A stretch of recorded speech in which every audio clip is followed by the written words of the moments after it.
7 DUIs. Wow. Stop using cocaine. What? What? Stop using cocaine. That was what the doctor said? 6 in 10 people wouldn't tell their employer if they got arrested. 6 in 10. They say, this dude worked here for less than a week. He stopped showing up for work and ghosted us. This is The Bad Hire, the show with the best stories about the worst employees. We fired him, of course. People are crazy. It's like an HR nightmare. Right? One bad hire stole all of it. Crazy stuff. She got what she deserved. Oh. I'm your host, Ken Monroe, and every week we dive into real-life stories from the wild world of work and what can happen when the wrong person gets the job. These stories aren't just crazy, they're cautionary tales about lessons learned the hard way. Let's get started. Hey everyone, welcome back to the podcast where the best stories and the worst kind of employees can collide. But we appreciate you being here. Listen, we're running a $10,000 contest. Don't forget that. So send us your very best story to thebadhire.com. Funniest, craziest, most outrageous story. The best story could be the most heartwarming redemption story there is. Whatever it is, if you've got a great hiring story, and we know everybody has a story, get it to us somehow. You can submit it to us on our website, thebadhire.com. You can send us an email. You can reach out to us, and we will schedule time to do a segment, let you video the segment, and then potentially even get you on the show as a co-host like William today. So I appreciate it. Today I'm joined by Nathan, and who you've seen before, and William Capps, and he's a human resource manager from Charlotte, North Carolina, and he's also kind of excellent. He's one of the clients at BChex, has been for a very long time. So, Yeah. William, we're so glad you're here. Thanks for being here. Like some of the stories, they're just bad hires. They're bad at their job, whatever They're bad it is. people. They're just, But how in the world do they get hired to be our with favorite them? stories are the ones that have kind of a redemption arc, where it's like they went through this, they actually ended up getting fired, and then they had some kind of redemption. They, what if it's going to rehab, or they got placed in the right job where they could find what they actually were passionate about, something like that. And so, Yeah, there was one great story where the leader, the HR, leader kept up with the person. yeah, Right. And, hey, I got to let you go. Right. Yeah. you burn up all your chances here, and the dude turns his life around. He ends up Exactly. with getting married, having a couple of kids, having a great career after that. And, the guy kept up with him afterwards. And 'Cause to your point, he was human. It hurt him to do it. Hurt him to let him go, but he had to. they're a bad hire at 23, but then at 27 they turn it around. Yeah. And so we hear those type of stories too, which that's what we're rooting for, because our whole heart behind the whole show is not just to point and laugh and be like, wow, what's such bad hires. It's more kind of some warning stories to people who are in hiring and what red flags to look out for, and also, hey, when it does go really, really badly, what do you do? How do you handle it, and how do you turn it around, more or less? And so those are some of the themes you might pick up on the show. And just use the better background check service. My big story Yeah, with that's that what with that Coke difference had, too. between one service and the other was, a guy who had 3 sets of convictions, and nothing showed up on the service they had. We need good benefits brokers. We need good service providers. Mm-hmm. If we have that, we look good.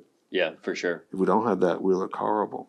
Yeah, and one thing we haven't mentioned yet, I guess we can start the show now. I mean, we've been We're recording now. rolling. Yeah, we're good. But I mentioned this to you earlier, but you are the first official BChex customer to be on the show. So Wow. you've been using BChex for how many years now? Since 2013. Yeah, so you've been with us for a while, and so we're honored to 13 have years. you into the office as our first BChex client. Well, So it's cool to kind of see and I always get to see the people that I do business with. It's kind of neat to come and, oh, wow, I've been doing the business with these guys for years. I actually come to their office. But, for example, most workers' comp providers I use, I've never been to their office. I would meet their risk consultant. Yeah. That's about it. And they'll come by once or twice a year, maybe 3 times if things are doing well. But that's it. A lot of people, Blue Cross or any other health insurance company, I've never met the first person with United Healthcare, Blue Cross, Aetna.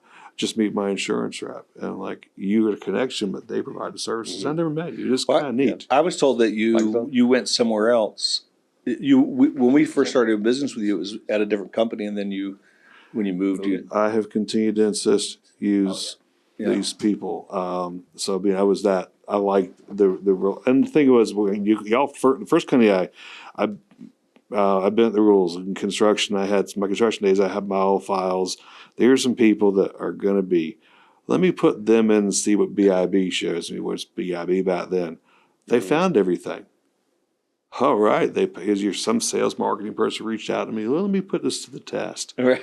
and everything showed up. In this case, was a guy with, among other things, 7 DUIs. Wow. In South Carolina, you hit your 5th, it's a felony. You will do a year. Your 6th, you'll do 3 years.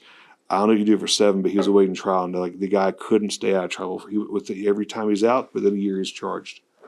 So I put him in and lit up. I'm like, great, they found it. If I can test them and they pass the test, and it probably is a little abuse of what we're supposed to do with it, but I've got responsibilities. Yeah. I've got to make sure that we keep our people safe. One of the things I have my crais certification, civilian response to active shooter events, and these things, being able to screen out problems can save your company's bottom line, but it can save your employees. Mm-hmm. We had an employee who was killed in December 24 in an off-site active shooter incident in Rock Hill. So to say it's a hypothetical thing, Wow. it was a vape shop. The guy was 28 years old, living with this rich kid in Columbia, drove 80 miles an hour, walks in his vape shop. Supervisor there was his wife shopping. He opens fire, kills one of the 2 employees, and runs out the back. Then he points at supervisor's wife, who jumps in front of his wife. Gosh. Wow. That's the last thing he did. The very last thought was, I'm going to do this. I mean, that's a tragic story, but think about it. You really did not know how great a guy this was. His last impulse is to do this. Wow. She took 7 shots right across the chest from the AR. We later see him was talking to me. Wow. But like I said, I mean, I worked with a truly amazing person. I just wish I had known Yeah. before it happened. But Wow. anyway, so these things are not hypothetical. These risks are real. Yeah. I mean, plain and simple. I always it's rare, but I always say we're in the prevention business, William, and if you're doing it great, right, and you're doing everything right, hopefully nothing ever happens, and it's easy to lose sight of what could, Yep. and forget because everything's great, nothing happened, Well, but the reality is if you weren't screening, it would Right. there'd be I believe there'd be a different. Things would be different in a lot of workplaces. you have that scene in Men in Black earlier in the movie where he says, we got to tell them, no, our job is so that they don't know. If we're doing our job, people won't know that there are creatures going to destroy the earth because of something. Right. And to be honest, so we are almost the Men in Black. We protect. You'll never know what we've done Yeah. because we've done it. And That's we just powerful because we'll share bad hire stories, and some of it's kind of lighthearted, kind of funny, like, oh, this person didn't show up to work on their second day of work, something like that. But then we hear the actual really crazy, scary stories about bad background checks that miss something super important, and that's also a huge heart, obviously, behind everything that we do. It's like, hey, this is real life stuff. Like you said, it's not hypothetical. It's actually real. So if we're able to be in the business of preventing tragedies and crazy things happening at a school or a business or an office, then I mean it's a really powerful mission to go after. And so there's kind of a lot of things baked into the podcast and also just what we do on a day-to-day basis, I guess. Before we dive back into the chaos on the bad hire, this episode is brought to you by BChex. Hiring shouldn't feel like rolling the dice. Background checks should come with great tech, seamless integration, and customer service that delivers. That's BChex. Lightning fast results, unmatched accuracy, built-in fraud prevention. We help you hire the right people. Now, BChex plugs into over 100 HRIS and ATS systems, so your background checks run smooth, fast, and backed by top-level service. Protect your team, protect your reputation, protect your sanity. Go to BChex.io. That's BChex.io. That's fine until you got to clean it up, and that's what we do. I mean, I had to pass the trash, and they didn't want to fire him. The economy was sour at the time, so he faked an injury.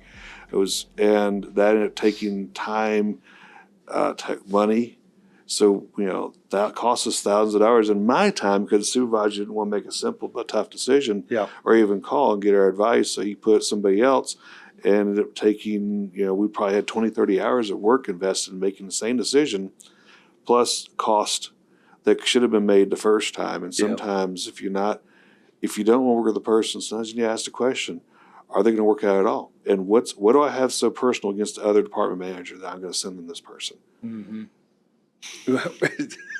Did you hear what he just said? I missed that last part. He just said, what do I have personally against that other manager that I'm going to send this person to that guy? Yeah. I've asked that. You can deal with him. Right. Yeah. Right. I mean, it's pretty insightful. Like, I'm just moving him on somewhere else, but what you're doing to the other manager is like, what do you got personally against the other manager? You would do that to him. Oh, and I've asked that. And they go, no, man, that's not how it is. I said, no. It is what it is. When that person goes over there and causes more problems, they're going to cost Kenny more money. They're going to run off more people. And like I said, in that one case, this guy dropped his brother had made a huge settlement. And so he says, oh, well, I'm going to claim a back injury. And that was 20, 30 hours of work that went into that case. Several people were taken for the hearing. It was thrown out in 15 minutes. But Is it that easy? You can just say like, oh, my back hurts. And just get worker comps like that. Just fake it. Yeah, essentially, there's a. That's crazy. What happens? You go in these meetings with the negotiations and any type, whether it's workers' comp, professional liability, auto. You're going to discussion with the adjusters, the attorney for they've assigned the case, and they're going to say, what's their likelihood of succeeding? Give me a percentage, 30%. Okay, we're going to authorize you to offer a settlement of 25% of what they're asking for. We'll get 35 to get a release. This one guy drug it out 3 years, and he did all of that. Wow. He filed discrimination complaint. His white male supervisor discriminated against him, a white male, in favor of black male coworkers, which is all right. That went through 2 hearings. He filed for unemployment, filed an appeal. And you play the recording he left on a supervisor's phone. It was at darn 500, supervisor was, cussing and threatening the supervisor. Wow. He has got a doubtful and disputed check for an ankle injury. He didn't tell us an ankle injury because he didn't want to lose his job. So that's why he comes in and misses several days of work, throws down the note. We look at 2 things are added. So, do you read this? 2 things he added to this note. Doctor did. Take aspirin as needed. Stop using cocaine. What? Stop using cocaine. That was what the doctor said? Yes. That's good advice. That guy, so he filed. Did he file that note with you? Ultimately, Did he file the note with the company? He gave it to us. He threw it down the table. No he wanted, way. you were I have a wrong. doctor's diagnosis. You were wrong to says fire right me. here. Here's my doctor's note. Did you read this? That is crazy. That's insane. Yeah, I read. Did you really read what the doctor wrote on this note? I never really read the whole thing. Wow. He should stop using cocaine. It probably isn't his reading. But bottom line is this guy. That's good advice by the doctor. The Channel 4 Solid. guy from Channel 4 calls in Charleston. I've heard from this guy. He said, y'all fired him wrongfully. I wanted to get a signed release because, of course, personal matters of conduct. I told the reporter I can't talk with you. I wanted to get a signed release. I wanted to show that on the news in front of the camera. But this guy for 3 years, and we figure his cost to the organization was probably ballpark of $40,000 in indirect cost for somebody who was fired for absenteeism because in the workplace, a good indicator of substance abuse the day after they've been paid, that's when they're either late or out. That's a good indicator. Wow. Ooh, I never thought about that. Watch your attendance. If you have somebody who's regular attendance issues. Anyway, that was just a wild case. So you know all about the legal ups and downs and like how to navigate all this stuff is what it sounds like. It sounds like you've had some crazy experiences. Yeah, so the lawyers love it though. Lawyers make money because they got to defend this stuff. You gotta know about Did you catch what he just said? A good indicator? Yeah, that's crazy. It really a good is. indicator of substance abuse is the day after payroll. They party. I guess there are different populations in different companies where there's maybe there's more of a propensity of certain populations to certain types of jobs or something to. I don't know. I don't know if that's true or not. Substance abuse. I mean, I've never caught that, but I haven't dealt with a ton of substance abuse in my organization. There's a handful of times I have that I'm aware of, but there's a handful of times that that we've had to deal with it. But it is true. I mean, the whole opioid addiction thing they really focused disbursement into the rural areas where it's more blue collar workers, where guys hurt get hurt working. They do hard work. They're in pain, and they start on the opiates. I don't know that's what gets most people going, but that's the story. It's that I've seen the documentaries on that suggest that's how it seemed to where they start. focused. It did seem to start there. I'll be honest with you. It really never occurred to me 15 years ago when I'm seeing employees shopping prescriptions. It never occurred to me, how do we cut this off? And they did. And then they started going to other sources, but then word kind of got out, this stuff is good. So then I think it started 15, 20 years ago with abuse, largely by people with prescriptions. But I think word got around, this is really cool. And once you need a prescription, once the street sources came into play, then you didn't need to be injured on the job to score some. You could just go, and of course the lethal stuff. My coroner will tell you in Lancaster County, I think opioid overdoses are tenfold of where they were just a few years ago. Wow. Yeah. And coroner's offices wherever they go. That's wild. But yeah, so that's certainly it never occurred to me what would happen if they tightened up. And I guess if I didn't, I guess made everyone think the same thing. What happens when we tighten up on this abuse? So when I talk about during orientations, our policies, I talk about the substance abuse. I always emphasize there's treatment options. Please don't be like that guy, a great guy who cared about his mother and overdosed. Yeah, that's a crazy story. Yeah, I'm curious. One of the products that we have now is called Chex 365. I was just thinking about that when you were talking about that. At BChex, and it's a monitoring tool, and it's one of the most widely used monitoring tools in the country. Right now, we do two things. We're monitoring in the state of North Carolina, right, first, and we're expanding that to do other types of monitoring. But our belief is it can be done really well on a state level, not as well on a national level at this point for anyone who tries to build it. Now, we've been doing it for 15 years. We're probably the first company in the country to ever do monitoring. What that means is if someone gets arrested, we find out pretty soon. In the state of North Carolina, we find out that same day or the next day and notify the employer who's doing the monitoring. We also monitor sex offender registries and those types of things for some large membership organizations where we're monitoring 15 million people a night. Right. But when I first focused in on that product, I saw it as two things. One, there's most people think, oh, someone gets arrested, fire them, but I saw it as an early warning sign for employee assistance programs. It is. There is some risk if someone did something, you'd be like, that's tough. I can't let them stay. Yeah. That's showing really risky behavior. There are others that are emblematic of issues where they may not. We did some surveys last year that showed us 6 in 10 people wouldn't tell their employer if they got arrested. 6 in 10. And then if you ask somebody, hey, would you tell your employer? They're like, if I tell them I'm going to get fired. And the company had an unlicensed illegal box truck hit my wife's car at a law firm. Wow. And tried to drive off. I knew exactly who to call. Yeah. And I said, you got somebody who's not supposed to be driving a CDL vehicle. That's cool insight, because you're suggesting the last 10 to 15 years, a lot of risk in just people in cars who are doing driving work and monitoring, whether it's like MVR monitoring, like trying to do some type of driver's license monitoring, which can be pretty expensive because of all the government access fees that are associated with getting MVRs. But in some states, they put those driving offenses into the criminal record, into the data, data, so you can monitor on it and pull it back. And so it would be a benefit for you to like, hey, I just got notified this person got arrested or ticketed for something. I've had people without licenses who lost licenses who did not tell me. I'm human and I understand why. Yeah, but like I said, cost them their job. Yeah, so I understand why 6 in 10 people say I'm not going to say. We had a tremendous train wreck in insurance for contractors because what happened was one insurance company found we had a case we could use a layer of the law not to pay it, and suddenly what they call performance bond, it was a guarantee of fixing the work if it's not done right. The court said, really, by layer of the law, nobody has this in South Carolina. That caused a panic because some company wanted to get out $15 million. And they got out of it. So what's to say insurance companies look at you and say, you killed grandma. Your guy killed grandma. And we're not going to repay it because the person's unlicensed. Yeah, and you didn't know. Yeah, and that's your fault. They're within their right to do that. And like I said, then who's your company belong to next week? Yeah.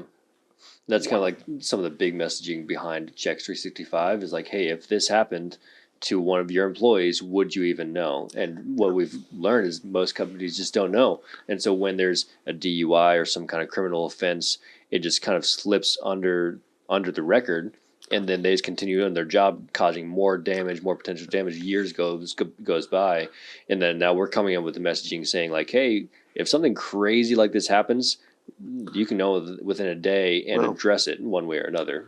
And one of the preventative measures is just getting notification when someone's yes. lost their license, driving. It didn't necessarily have to be like. I don't think it probably necessarily has to be losing their license. They could just have a history of they've been getting reckless driving tickets and all types of other things, and they're still driving for you. Yeah. And that's just what I mean. Again, it's just the automobile side of monitoring, not necessarily some of the drug issues that come across. It's probably the major issues. When I look at monitoring, there's the results of monitoring. There's auto infractions, ton of them, right? Yeah. Then you get next is drugs, possession, use, occasionally distribution. And then the next level is assault, and you're gonna those three things. Kind of violence, yeah, assault and violence, and then then you got some other stuff from just being drunk. Somebody's drunk or high, they're now tearing up something, doing something lewd in some, different places. Then you get it all becomes the combo. Yeah, and then of course you get that doozy that comes through every once in a while, and you're like, whoa, that's crazy. Yeah. But yeah, it's your job. We protect. Let's see. I've got a story to read. We got one clip, I think. And William, I know you submitted a story for our contest, which you can recite if you'd like to. It's up to you. Absolutely. But yeah, we got a couple more stories. I know. You used to have a bunch of stories from your life. You probably could have submitted 10 stories. You want to tell them what you sent us?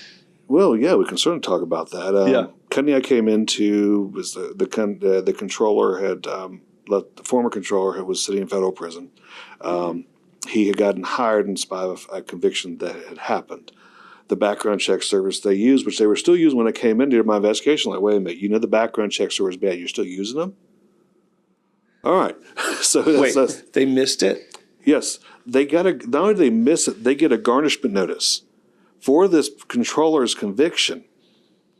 And the operations manager told the HR, my predecessor, just pay restitution to the previous employer for the offense that your background check didn't show he did.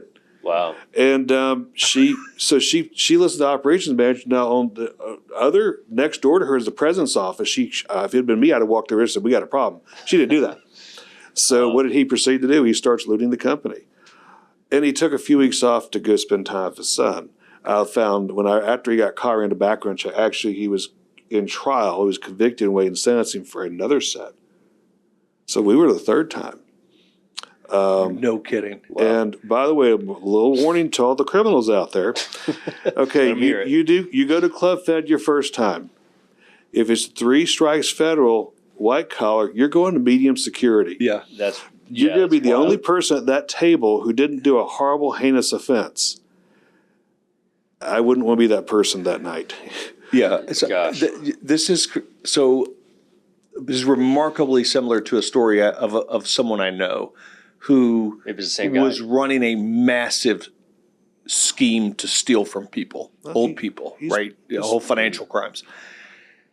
He's pending trial. FBI kicks in his door, comes in his house, the whole works, right? Hauls him away. He gets out on some type of bail, and now he's pending trial, right? So he applies to, I'm not going to say their name, but they are a, we all have to keep the names. They're a company that places financial and accounting people on in companies, right? Like okay, they're a recruiting firm, right? And do part-time people and all that kind of stuff. And so that's their specialty. Okay, he goes there and passes their background check, and they place him in a controller's role in another company. Meanwhile, he's trying to defraud. He's literally on trial. His trial's approaching for stealing, well over $1 million from people. And the background check company missed the fact that he's even on Here's trial. why. Here's why. And we talk about this all the time. People don't understand that federal courts are different than county courts, and they hear they buy their background check. Right. And I don't blame a lot of even HR folks who don't know the difference, because background checks get oversold by salespeople all the time, but they just leave out the federal. The federals are hard to do, and they're labor intensive, and so companies background checks don't want to do them. Background checks companies don't do them. They gotta. It adds to the price of the deal, right? So it's easier to say, oh yeah, we got a national search in here, you're all good. Yep, they passed background check. Everything's fine. And so they don't run the federal search. And you just said a minute ago, the guy was busted 3 times in federal. So any county search, any standard background check, if they didn't add a federal search to it, that guy would come up clean every single time for a lot of people. And it did for your company before you got there, I guess, and you beefed up how they did their screening. Yeah. Well, it's one thing to somebody's not position to trust, but I think when you put somebody in that role, you better know it's worth it. I mean, there was Charleston King Street shooting. I think I sent you a link to that. Guy was hired in a restaurant. He just got out of prison for shooting a pastor in an ATM. Pastor survived, was paralyzed. Man. So he was harassing and threatening and intimidating employees, and the HR person for the restaurant didn't make a decision. And she finally said one day, okay, I'm going to let him go. And so I can't make it, told the chef, let him go. It's one of these nice restaurants on King Street and down in Charleston, a place I couldn't afford to go for lunch, but there are people in there who could afford lunch that day. When the guy comes back in with a gun and holds the whole place at gunpoint, the chef steps in front of the guy and says, you're not doing this to these people. What? So he's killed. No way. And right there's a story about, well, they didn't check because they're getting, oh, by the way, in this case, it was so reckless, the HR manager was named also, not just the company, but they were going after her as well. That's $5 million, but they did a story, the Restaurant Association president. Well, $35 is too much to pay for all these dishwashers we hire. Yeah, what's a $5 million lawsuit and the fact that you got somebody killed? Wow. Yeah. Okay, so to the point of money, I always say $40 background check could have saved a life. And the liability. I mean, auto policy. And something I've learned is a good benchmark. In my experience, part of my job is in managing risk insurance policy. For 20 years, it's been on my plate. For every $4 or $5 they pay out between the settlement, award, legal defense costs, your rate's going up $1. 20 years ago, I had a $250,000 workers' comp case. Wasn't our fault. It was the fault of the subcontractor, but the way it works, it's no fault. Mm-hmm. Your employee, you pay. $800 brake job, almost killed this guy, cost $250,000. Our renewal was at $200,000. Wow. $200,000. We had to let people go to cut cost. Wow. Yeah. That guy who was injured wasn't his fault. He almost got killed. And I talked to his case manager a couple weeks ago, actually. He's in Colorado getting by. But you look at 5 people, I got to let you go. Why? Because we didn't manage some risk.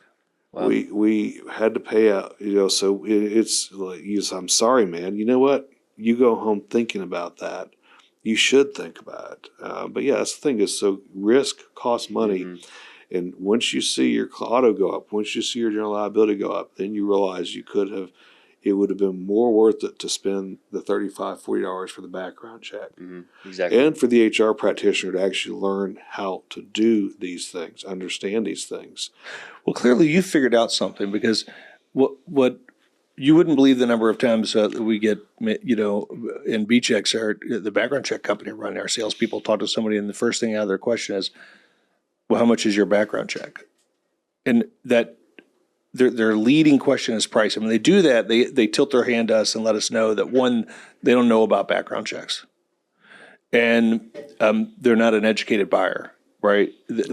And so, and companies really deserve to have an expert when it comes to their HR leaders. Should be experts in background checks, because you noted a difference. Mm-hmm. You knew that other company had not done a good check. It came back clear, and you knew to come and build an effective background check in the way it's done, because background checks are different. And you ran it one time, you found it. A lot of HR people, and the person in our place, that kind of is a glorified admin, promoted out of a role to a job. Oh, HR just hired, they just do paperwork.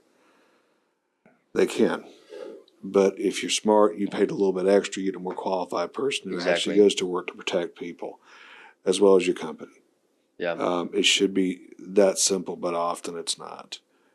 Yeah. And, the dollars and cents, there are some things which are commodities, and you buy and sell. The price is only that matters. Or for a company, we made filters, and that essentially that's a commodity. Air filters and air filter, I hate to say it. But a background check's not a background check. And I've seen myself, you need to know who you're laying in the door. Exactly.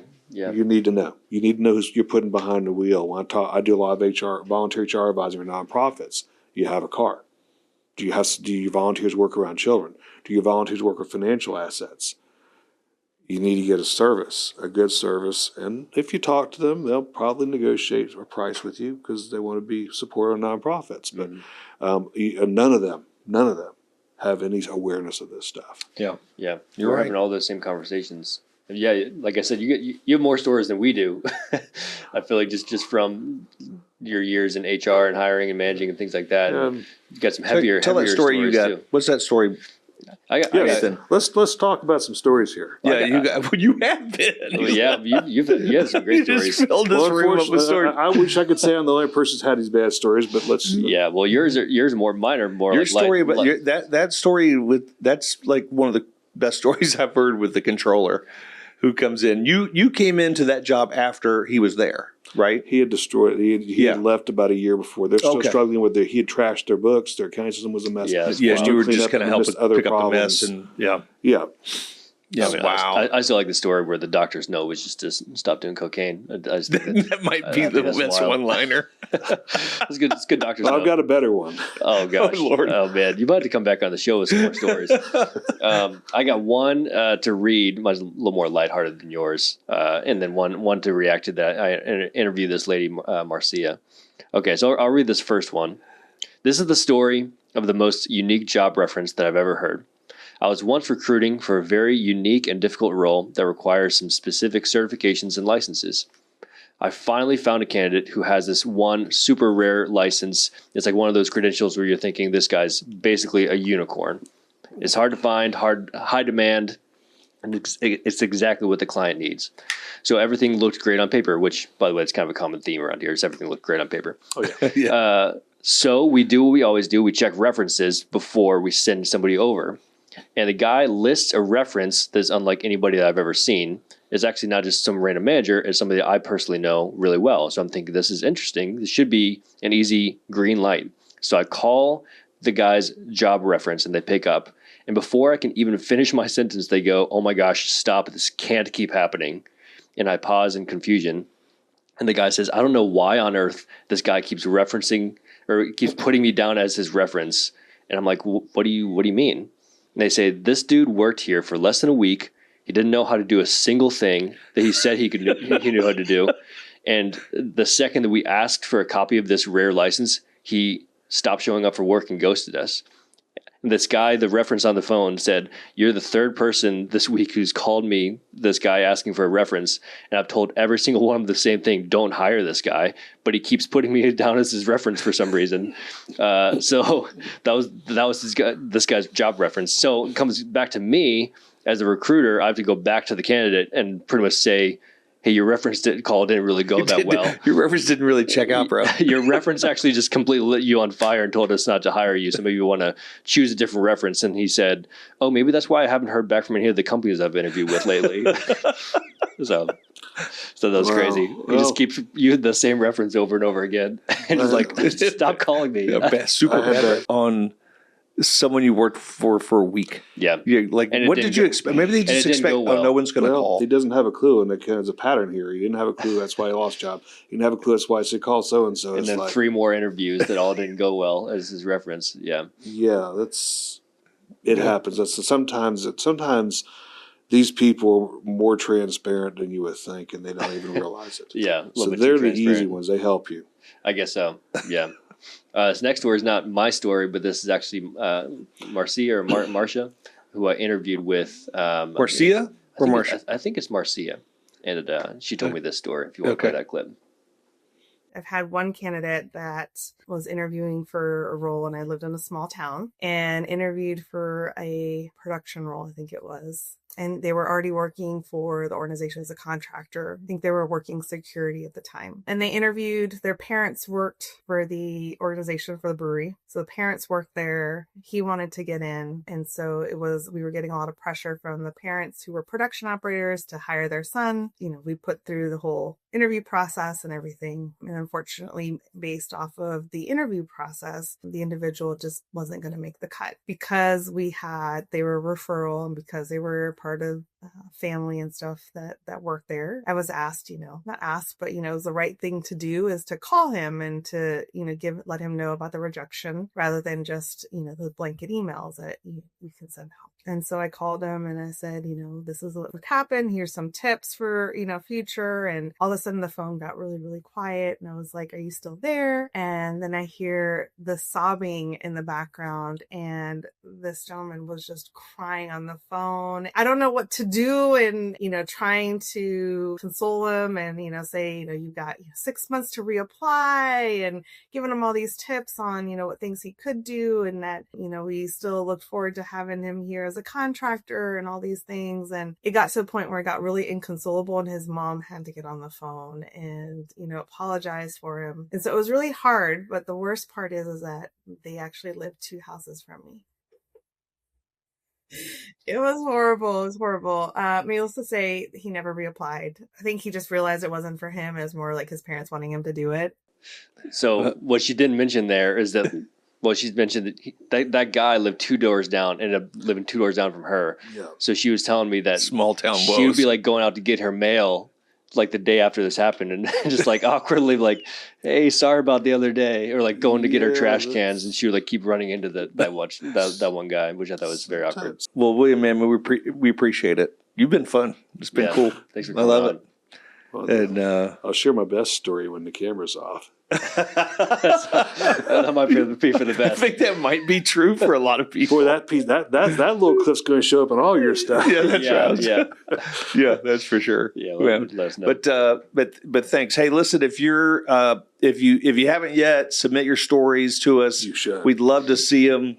We want to read them. Want to have you on the show through one of the segments. We're building a pipeline of people, and we're interviewing people now regularly for the segments. William, thank you. You've been awesome. It's been fun. Oh, it's been cool to see the back room. I've used y'all for over a decade. Yeah, that's awesome. Without fail, I get to finally see the place where it all happens. Yeah. That's cool. We're glad you're here. People should come on here just to do that. Yeah. Yeah, they should. So, the tour. but please Great don't have a tragic story just so you can come on the show. No, Right. There's plenty without that. Yeah. You can borrow some of mine. Yeah, that's right. Yeah. You got plenty. I love it. Well, we appreciate you guys. We'll see you on the next podcast.